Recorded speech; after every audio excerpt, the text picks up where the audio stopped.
Comedian Munawwar Farooqui इन दिनों विवादों में घिरते नजर आ रहे हैं। दरअसल बीते दिनों आयशा खान ने बिग बॉस के शो में उनकी पोल पट्टी खोल कर रख दी थी, लेकिन अब उनकी करंट गर्लफ्रेंड नाजिला ने लाइव आकर उनकी सच्चाई बताई। नाजिला ने लाइव आकर उनके साथ ब्रेकअप का अनाउंसमेंट भी कर दिया है। नाजिला का कहना है कि अगर एक होती तो वो उन्हें माफ भी कर देती, लेकिन ऐसा लगातार चलता आ रहा है जिसे बर्दाश्त नहीं किया जा सकता।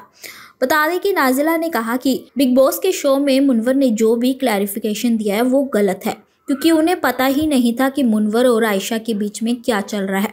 उन्हें अलग कहानी बताई गई। उन्हें आयशा और मुनव्वर के रिलेशन के बारे में पता ही नहीं था। आयशा का कहना है कि मैं नहीं चाहती थी कि मेरी पर्सनल लाइफ की बातें नेशनल टीवी पर हों, इसलिए मैं अब तक चुप रही, लेकिन मैं मुनव्वर का क्लैरिफिकेशन सुनना चाहती थी।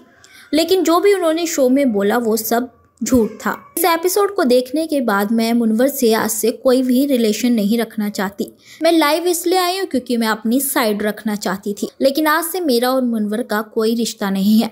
ये शर्म की बात है कि हमारे बारे में पब्लिकली बातें हो रही हैं। लोग हमारे रिश्ते के बारे में पब्लिकली बातें कर रहे हैं। मुझ पर कई कमेंट्स और गालियां दी जा रही हैं। मुझ पर फर्जी वीडियोस भी बनाए जा रहे हैं, मगर इस सब में मुझे बिल्कुल भी मजा नहीं आ रहा। बता दें कि बिग बॉस के शो में आयशा खान ने मुनव्वर पर इल्जाम लगाया था कि वो एक टाइम पर दो लड़कियों को डेट कर रहे थे। आयशा ने कहा कि मुनव्वर ने उन्हें कहा था कि उनका नाजिला से ब्रेकअप हो चुका है, लेकिन ऐसा नहीं था। जिसके बाद मुनव्वर के चेहरे का रंग उड़ जाता है और मुनव्वर अपनी साइड रखते हुए अंकिता और मनारा के सामने रो पड़ते हैं और कहते हैं कि अगर क्या हुआ अगर मैंने एक लड़की का दिल तोड़ भी दिया तो। पहले आपको बता दें कि मुनव्वर के फैंस उनका पूरा समर्थन कर रहे हैं। मुनव्वर के फैंस का कहना है कि दोनों लड़कियां मिलकर मुनव्वर फारूकी को बदनाम कर रही हैं, लाइमलाइट में आना चाहती हैं दोनों ही। हालांकि सच्चाई क्या है ये तो मुनव्वर ही जानती है या फिर वो दोनों लड़कियां। लेकिन आपका इस पर क्या कहना है, हमें कमेंट बॉक्स में अपनी राय जरूर दीजिएगा।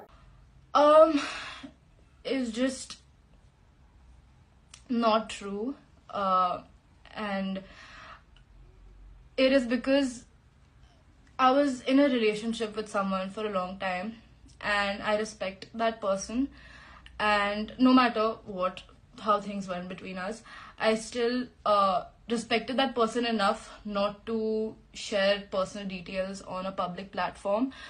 But when things are being said about me that are not true, I do have the right to come on and clarify myself.